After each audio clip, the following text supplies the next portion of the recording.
Welcome to the Sales Prospector Show, supported by Lease, a sales rep and a 5,000 company helping our clients grow sales by securing guaranteed appointments, qualified leads, and guaranteed contracts for their services and products across the U.S. I'm your host, Gilbert. You can find us on all social media channels and at leaseasalesrep.com. Thank you for listening in. It's going to be a great one today. Oh yeah, it's going to be a great one today. I have the honor and privilege of chatting with Sean Yelisave of ContactOut. They are a SaaS technology platform that works on LinkedIn and helps to pull email and data across the web. I'm fascinated by this kind of stuff, and they seem to be doing some great things, and we're going to get into it today. But before we do that, Sean, introduce yourself to the audience and love to know how you got to where you are and a little bit about you, and then we'll go straight into what the platform does. Go ahead, buddy. Sure, thanks. And thank you so much for having me here today, Gilbert. It's a pleasure to be here and to speak with you about ContactOut and kind of myself and what I've been through. So I have, been in sales or in the data for sales for almost the last 6 to 7 years. I actually started in the space at ZoomInfo, one of our competitors at the time. I worked for them for about 3.5 years. Big dog. Yeah, exactly. So very, very familiar with the data space, very familiar with what's been going on in the industry per se over the past 6 to 7 years from the beginning of 2014 till now. Prior to that, I did my MBA and Master Finance at Holt International Business School. And then the prior decade, I was actually a graphic designer, art director, someone in marketing, web design, advertising, and those type of things, working across the broad spectrum of companies from everywhere from Bose to Gillette to Jones Lang LaSalle, Reebok, Staples, everybody in between. A lot of contract roles. And that was kind of my goal in my undergrad, was to kind of become a graphic designer, art director, creative director. But as we know, nobody truly ends up where they thought they were going. And ultimately you end up in a whole different sphere than where you started out. And that happens all the time. So I'm just really, really interested in what I do. And I have a really great time learning from my customers, learning from my prospects about what they're doing, how they're doing things. And as I see kind of where I am in sales, it's really consultative sales. It's about being a trusted advisor and helping people be better at what they need to do. Yeah, that's great. Yeah, I agree. As most people get into undergrad and thinking about they know what they're going to do for a living, and then end up changing, going 180-degree turn into another direction. So you got that graphic design, then you got the MBA kind of business stuff, and then you landed at a data provider, which is like totally different from where you started. And now you're at a tech platform, which is kind of, similar in nature to what Zoom is doing in the sense of tech and data and that kind of stuff, different tools, right? But very, very interesting. And Zoom is interesting also. And I like to see how that connection happens there. So ContactOut, we're looking at what this platform is. There's a lot of similar kind of platforms out there that pull data right from the web. They pull it from LinkedIn and they pull it, they'll scrape it across different sites and the like, try to match let's say a decision maker. I'll stick to the B2B space for a minute, because that's kind of where we play, right? So we're looking for someone's email address on LinkedIn. They're a CMO of an organization, 500 employee firm, and we have these various tools. Some of them are not connected on a Chrome extension. Some of them are just data sets or a tool where you have to log in remotely, kind of like a SaaS model, and you pull information that way. So there's different kind of ways, and it looks like your platform has that Chrome kind of extension, I think. And I don't know if you have a login mechanism, but they operate kind of similarly. meaning if it's all B2B or it's looking for recruiting, finding people, they kind of have the same kind of method, right? Although it may be a different API, but the coding is, and I'm not a coder, but I'm like I said, I'm fascinated by and curious by nature. So help me to understand how, this kind of works like with Zoom, and then the other one like seamless AI, and you got all this kind of stuff. And obviously we're in the sales space, right? So we get it, we understand it. So help us to kind of understand what ContactOut's differentiator in what I just laid out. Yeah, of course. So really, when we think about it, ContactOut differentiates itself in three ways.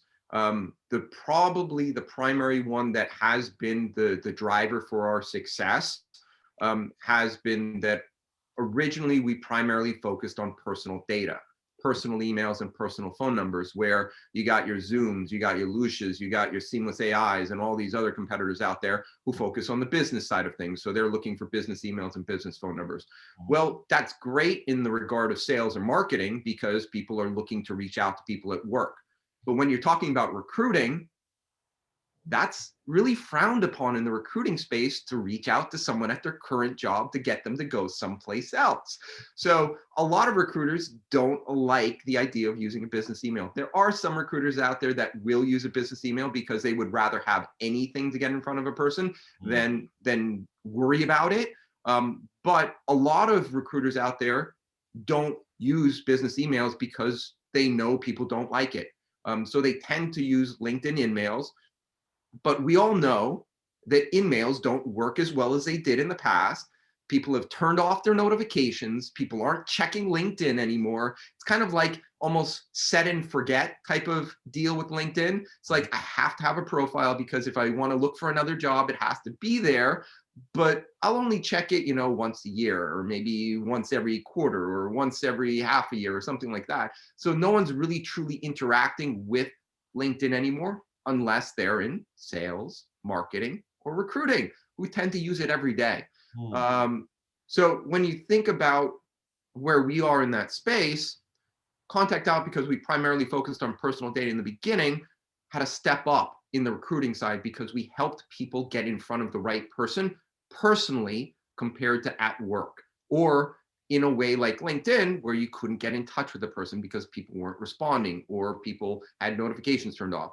So by giving a person a direct email or a direct phone number, they have a personal way to get in front of a person easily, and that helped recruiters tremendously.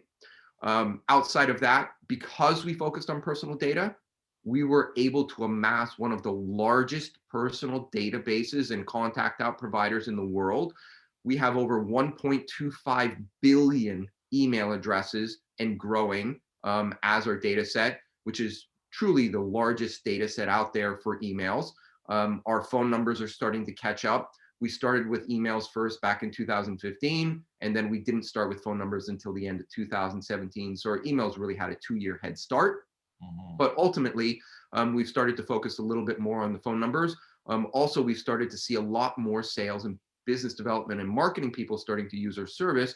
So we started to focus a little bit more on the business side of things as well. So as we go into 2021, we're going to start seeing a lot more data on the business side of things as well as the personal side of things. We're not losing our original focus of personal data, but we are starting to add more of a focus to business data as well to help capture some of the other people who may use our services as well. So I guess I agree that LinkedIn is not being used a lot by, I'm focusing on recruiting right now, not being used a lot by individual people, employees at companies until they're out of a job. Right. And then then all of a sudden they're on LinkedIn and they're updating their profile behind the curve versus being in front of people all the time in case you decide to look. Right. So your platform pulls, I guess, I'll use me as an example, Gilbert's personal email, right? Somehow scraped it from somewhere and hopefully get a phone number.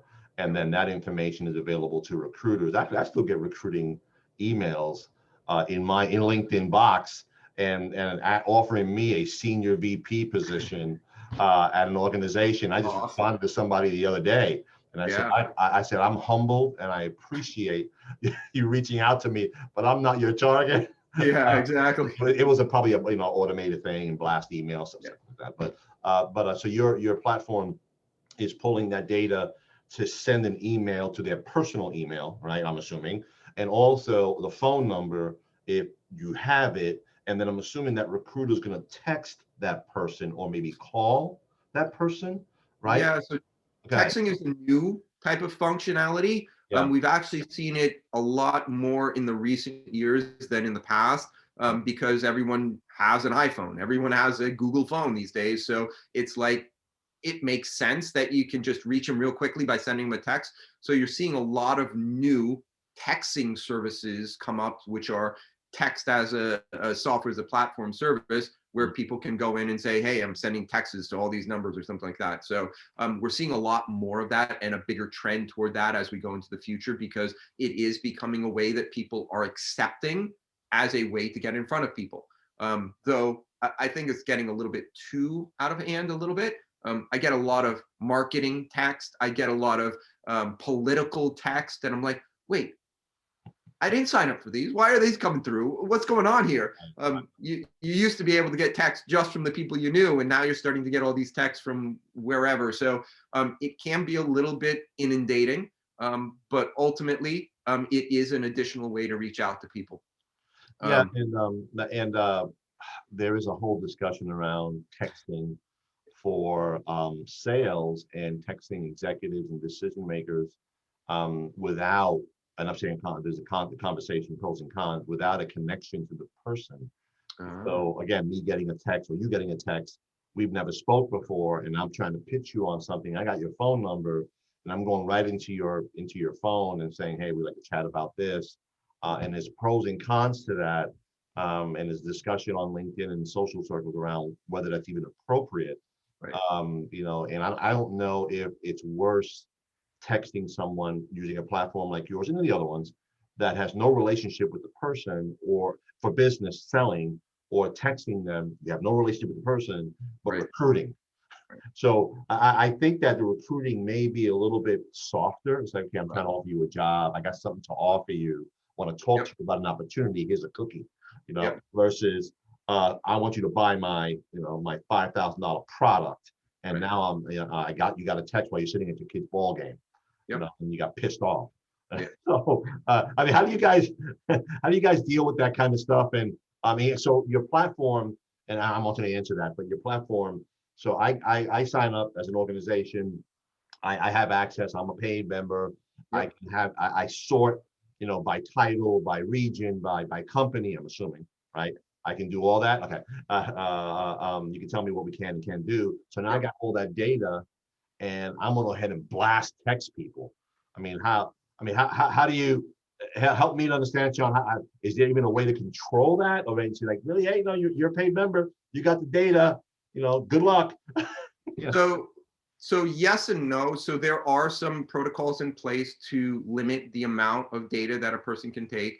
So first of all, the way that our subscription has run has been limited to amount of credits per month. So it's not like, hey, I bought a subscription and I have, tens of thousands, hundreds of thousands of credits that I can use to pull this data all at once. It is been limited per month. So at that level, you've ultimately gotten 1,000 credits per user per month. So you're limited in regard to how much data you can take. So that would keep people from doing mass blast to tons of people, because they can't get that much data. And that's one of the reasons why it was created that way. Our founder really didn't like the idea of spam, regardless of its email spam, phone spam, text spam, whatever. He just doesn't like the idea of it. So he wants to prevent people having the ability to do those things. So having limitations on how much data you can get in place helps prevent those, because then what you're going to get is people who are looking for getting in contact with certain people. They've done the research, they've done the whole due diligence process, and understand, hey, these are really the people I want to get in touch with. Find the data. Maybe it's 10 people, maybe it's 100 people, and then they reach out to those people. It's going to be much more strategic, much more diving in, using a knife to be very precise and cutting out exactly what you're looking to do. Yeah, I hear you. Yeah, so if you have 1,000 credits or 2,000 credits a month, you want to be strategic and make sure that you get the right data and the right people so you can try to get your goals accomplished, whatever those may be. Um, Exactly. so when you look at the contact out database, and you pull it, I think you have various programs, 39, 50, I don't remember the numbers, and the entry Yeah, level, yeah. right? Okay. 1,200 pull, a 1,200 data for 39 bucks, something like that? So ultimately, the pricing page which you're talking about is brand new. Okay, Um, it's only about a week and a half old. okay, So it's some new thought processes that the CEO has come up with along the idea that we've had the subscription model for the past 2.5, 3 years, where we have people who are looking at it and saying, yeah, that makes sense. It's a good price, and they purchase. But then there's the other people who say, oh, you're too expensive. We'll never spend that. And then they would go to our competitors and buy something cheaper and lighter. So what our founder wanted to do was say, okay, well, why don't we create something lighter that will give people an option to still use Contact Out without having to go someplace else and use a competitor. So that's really why the pricing page was created, to give people another option. So if they wanted to continue to use Contact Out, they could, at some lighter options. So if we look at kind of the basic plan, which is the bottom of the bucket there, you can buy that either monthly or annually. At the monthly price, it's $49 per month. At the annual price, it goes to $39. So you save a little bit by spending annual dollars and purchasing all up front. That basically gives you 100 credits per user per month at the monthly level. And then it gives you 1,200 credits for the year. And one of the interesting parts about the new pricing model is, up until recently, you couldn't have yearly credits. It was still based on monthly credits. So with the new annual plan, you're actually getting yearly credits compared to monthly credits. So you could actually get 1,200 credits up front and use them all in 1 month and then run out potentially. So then you're like, well, what do I do for the rest of the year? Well, then you got to upgrade. So it gives people the idea that here, if you want to use more, you can. But if you ultimately use it all, then you're going to have to jump up to the next tier and so on and so forth. no, I got you. So when they pull, let's say 100 or 1,200, let's say, in the entry level plan, I'm trying to get some data percentages.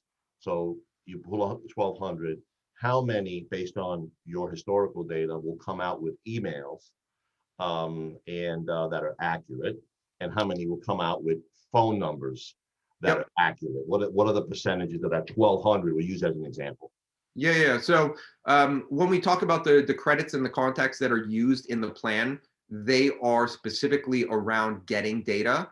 So if you've used a credit, you have at least gotten an email or phone number, because that's what the contact or credit value is. It's not getting a person and not having data. So if you have 1,200 credits, you're at least getting an email or phone number on every single one of those credits. So it would be 100% data that you're getting for the credits.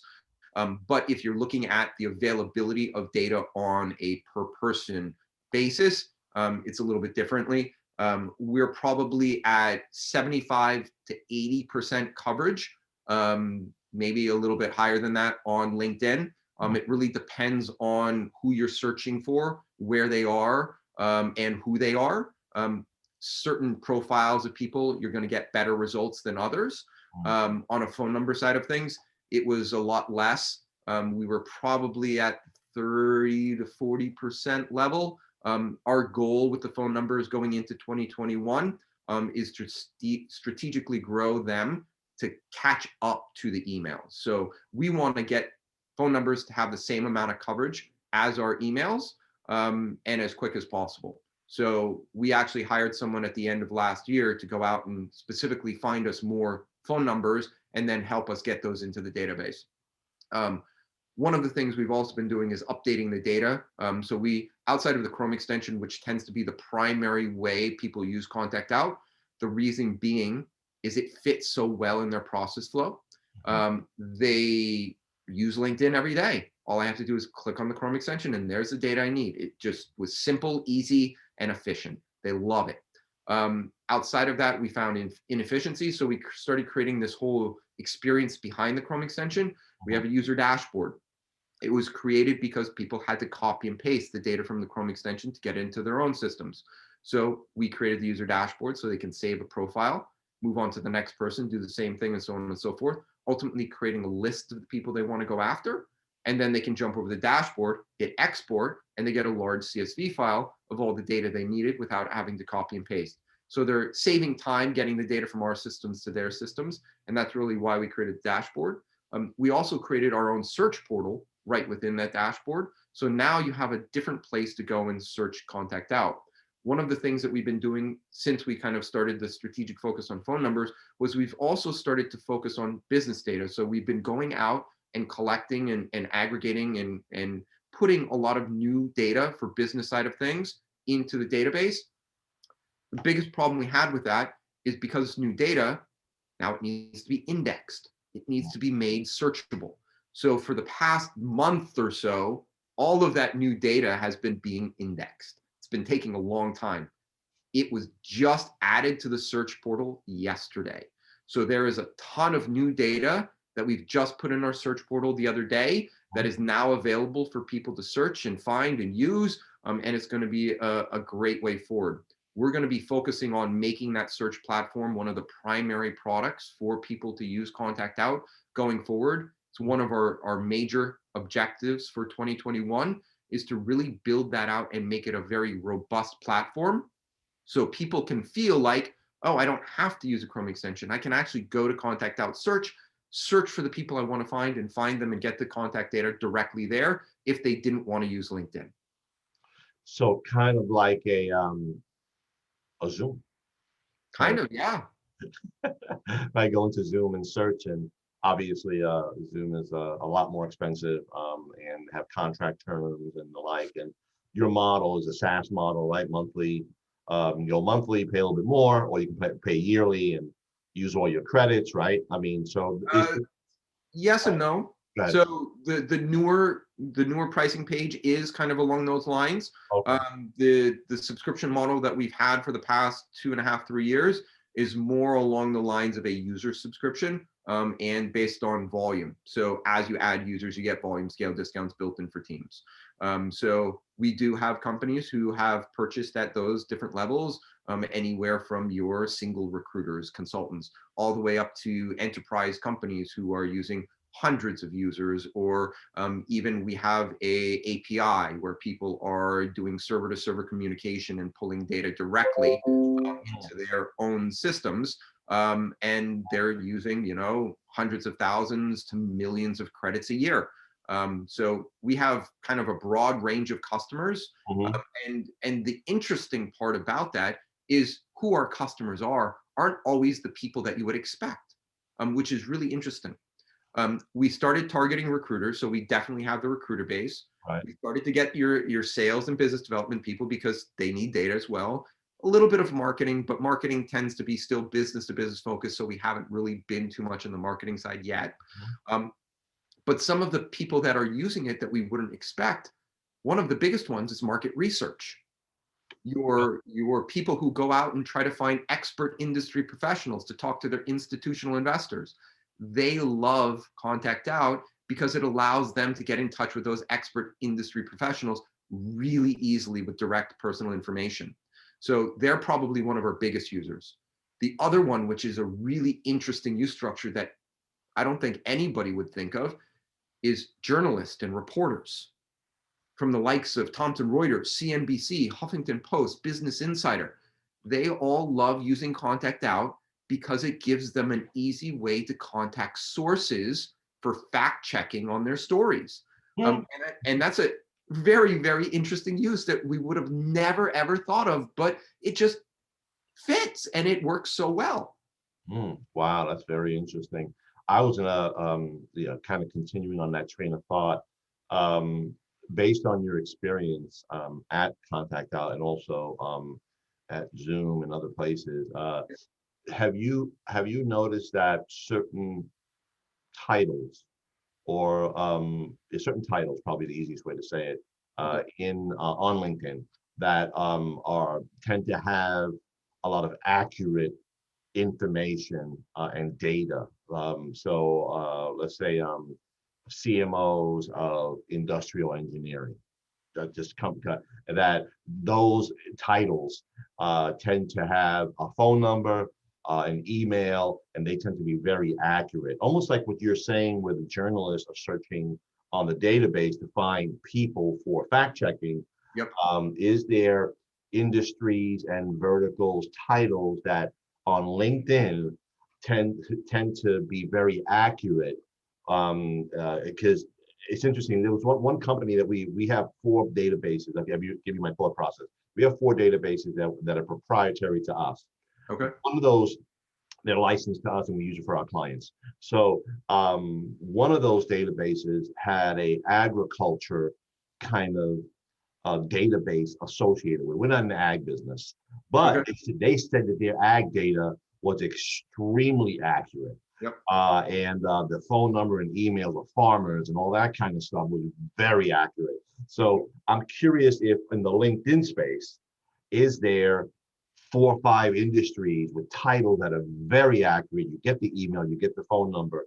Could that be great from a sales perspective to say, what industries products we can rep to get to these people? You with me? Yeah. Like, so give me some, tell me that's possible, dude. Yeah. I wish I could say that is possible. I think with the agriculture business, they have some resources that normal people don't. Because when you talk about ag business, people have to register. The government has to know you're doing it. There's a lot of licensing and a lot of policy procedures that are in place that make you provide that information, and it is available someplace where a company in the ag business could get it. From a government, from a public database, from something that is really easy to get the data from, and then they're kind of pulling it all together so it's easy to find the information. When we're talking about LinkedIn, it's everybody and anything. They're doing whatever you could think they're doing. They're doing something along those lines. They could be a clown. They could be a model. They could be a beautician. They could be a hairdresser. They could be a sales rep. They could be a CMO or a CEO. They could be anything and everything in between. Right. To actually suggest one part is more accurate than another is probably not accurate, because it's about finding the information available and connecting it with the right person. So that's one thing that kind of ContactOut prides itself on, is being able to find the information wherever it exists and then connect it with the right person. So that's one thing that we do very well, is get data that says, hey, these email addresses are for this particular person. So we can go into LinkedIn and find a John Smith and know that this email and phone number is that for that particular John Smith, compared to the other 200 plus John Smiths or whatever in LinkedIn. We're very, very good at connecting the right data to the right person. Mm-hmm. If we're looking at a particular title or a particular industry, really the only thing that we can say there is the availability of data can be different. So maybe there are certain titles or there's certain industries or certain roles where it's much easier to find an email or a phone number for that person, and then you're going to find the data that you need when you're doing that search. There are other titles or industries which are not as easy to find the data on, and it's more than likely that you're not going to find an email or phone number for them. Or the way we would think about it is, in terms of an accuracy, a find result is where the data is more populated, you're probably going to get 9 out of 10. So you search for 10 people and you found emails and phone numbers for 9 of the 10 people. Where the data is more sparse, you may have a result where you search for 10 people and you only found 2 people that had emails or phone numbers. So that's kind of where the data can vary, because there's 2 types of populations of people out there. There's a population of people who is very open and sharing with their data. They're putting their emails and phone numbers out there so people can find them, get in touch with them, and reach them because they want to get in touch with. Then there's the other set of people who are trying to be very, very close-knit with their data. They don't want anybody to have it. They don't want to receive an email. They don't want to receive a phone call. They don't want to receive a text. They want their privacy and they want to be left alone. Getting data for those people is extremely hard. And when you get data for that person, that data is usually worth 10 times to 100 times the value of the person you can find every day.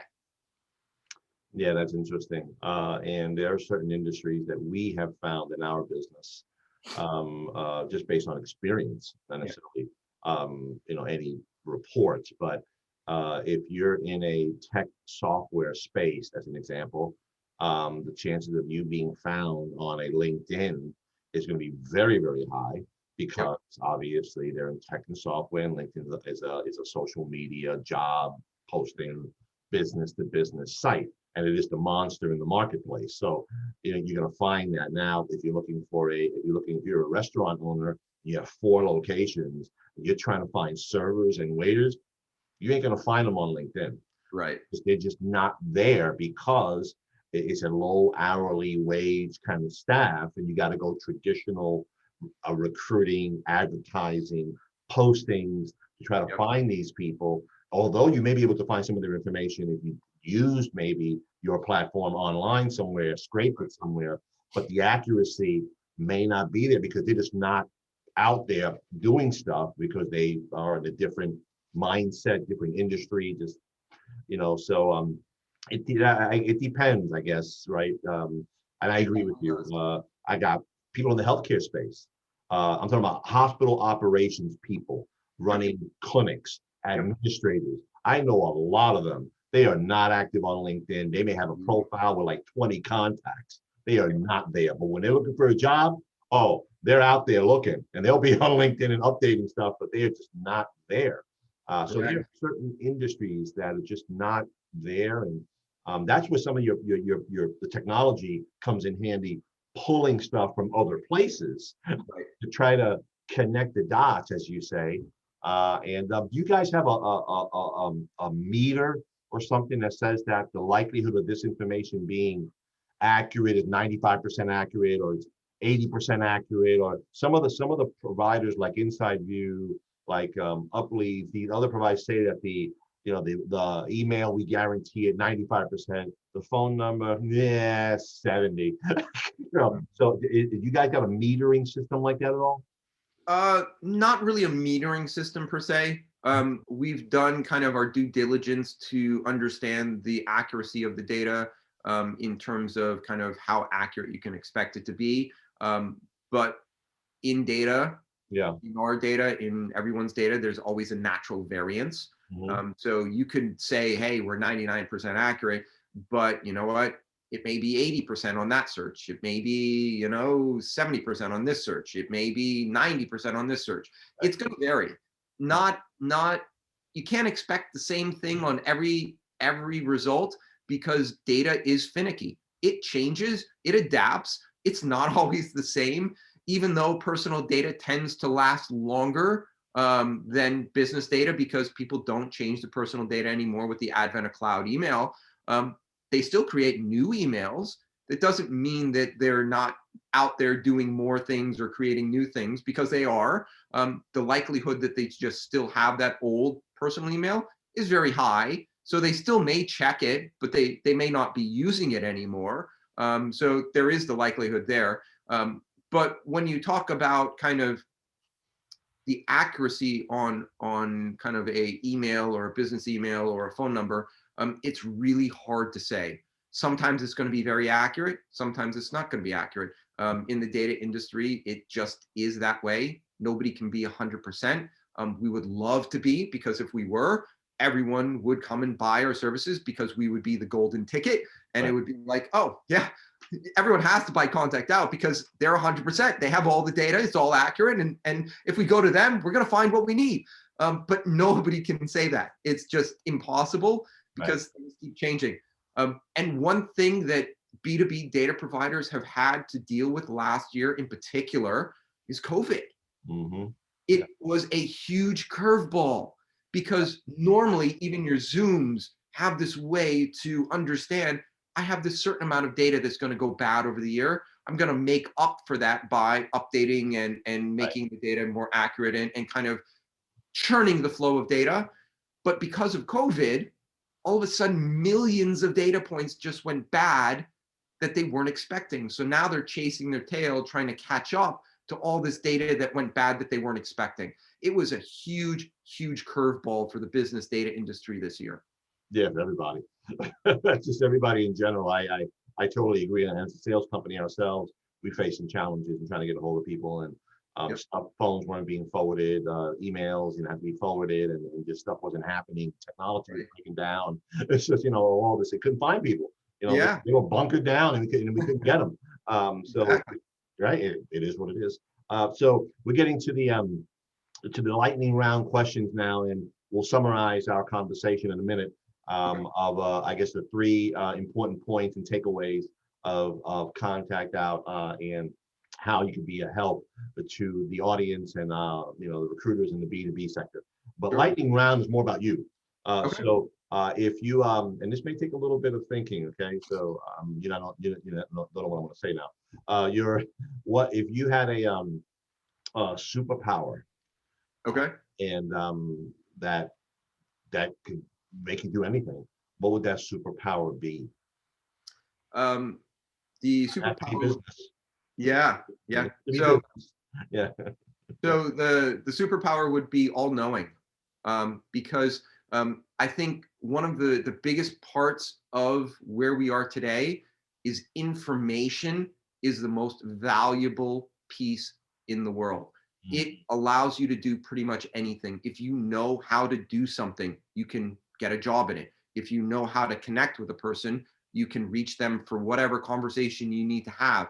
Mhm. If you know about anything, it will help you be better at what you've done before. So just to be able to know everything would be extremely valuable. You could become probably the richest man in the world or wealthiest person in the world by knowing everything. You would know when to invest in this stock. You would know when to buy this crypto. You would know what was the next trend and what was the next disruption that's going to happen in the marketplace, so that you could be ahead of everybody else.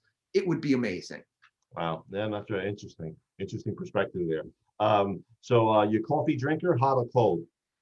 I am more of a tea drinker than a coffee drinker. Okay. But if I'm drinking tea or coffee, it's mostly hot. I'm more of a cold person when it comes to milkshakes or your smoothies. If I'm drinking coffee or tea, it should be hot. I hear you. Favorite food? Favorite food? That's a tough one because I have so many. Probably the one I like the most and haven't had as much as I would like is Indian.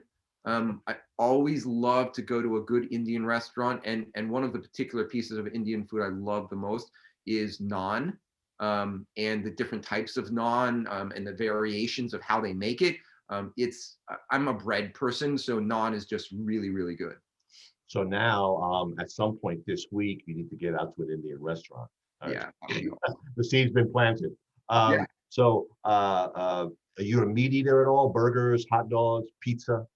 Yeah, so I'm a little bit of everything. There's always a time in my life for something that's different. I tend to be a ham sandwich person on a daily basis because it's my go-to. But I definitely like to go to a barbecue, have a hamburger or some barbecue chicken or some ribs, How you hot talking? dogs at a ball game or all those type of things. I'm open for it. That's it. Now you're talking. So Apple or Android? Apple. I've been an Apple fan for a long time. I have the iPhone 11 Pro. I've been on the iPhone since I think the 3, and I don't upgrade every time they come out with a new one. I kind of hold on to it. I think the last one I had prior to the 11 was a 6S, and I held on to the 6S for a long, long time. Good for you. So I'm assuming it's going to be a laptop versus a desktop, or both?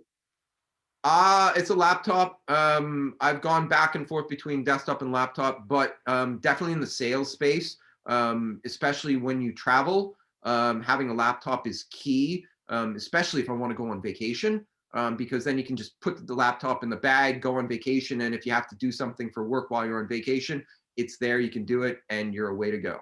Good for you. Good segue. If you had the ability to go anywhere, and money and time Not an issue. Money and time is not an issue. Where would you go? Everywhere. So one of the things that I missed as a younger person, before I had a family, is I always wanted to go travel the world, see as many places as possible, and really experience different cultures and different ways Travel. of being. Yeah. There's actually a cruise ship called The World, where you can physically buy a space in it. So it's kind of like buying a condo. This is for the extremely wealthy. So they sell for like 700 plus thousand for a unit in this cruise ship. But basically, you can get on at any of their stops and get off at any of their stops, and the boat just continues to travel around the world. Wow.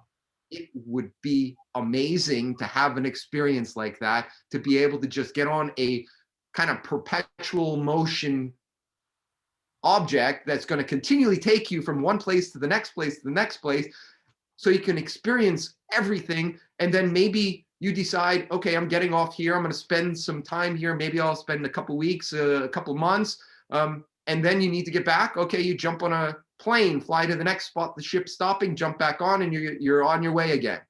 Wow. Yeah. I had no idea about that. That's fascinating. No, that's great. Thank you for sharing that. Sure. To summarize our conversation, the three or four value points for the audience and on the platform, how it makes their lives easier, gets to be more successful. Share that with the audience as we wrap this up. Sure. So really the biggest efficiency savings time measure of ContactOut is being able to find personal emails, personal phone numbers, business emails, business phone numbers, getting you in front of the right person at the right time to have the right conversation.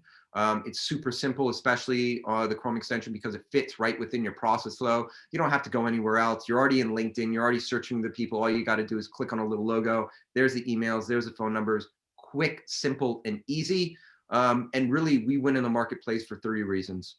Accuracy. We have a triple verification method where we go out and find the information on the public domain, source it, connect it, match it to the right person through an AI protocol that allows us to map the right data to the right person. And then we verify that the email doesn't bounce. That gives us a 99% accuracy on the personal email side of things.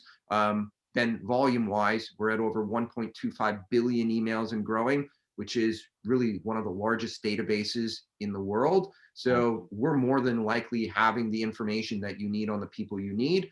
And then because of our personal focus on personal emails and personal cell phone numbers, that gets you in front of the people at the right place, especially because of COVID.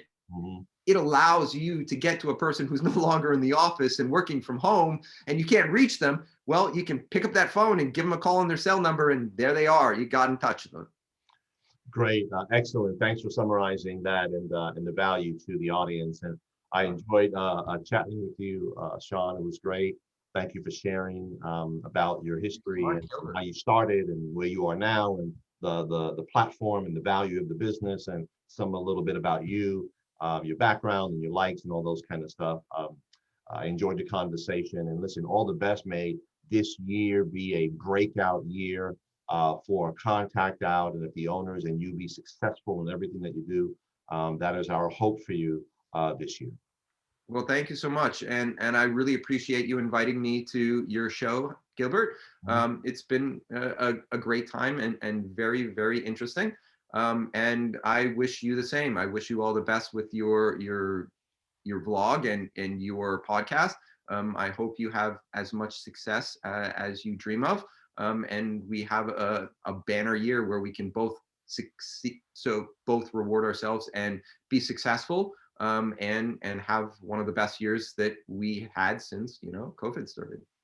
Appreciate it. Thank you so much for that. Good talking to you. All right, thanks, Gilbert. Thank you so much. You well.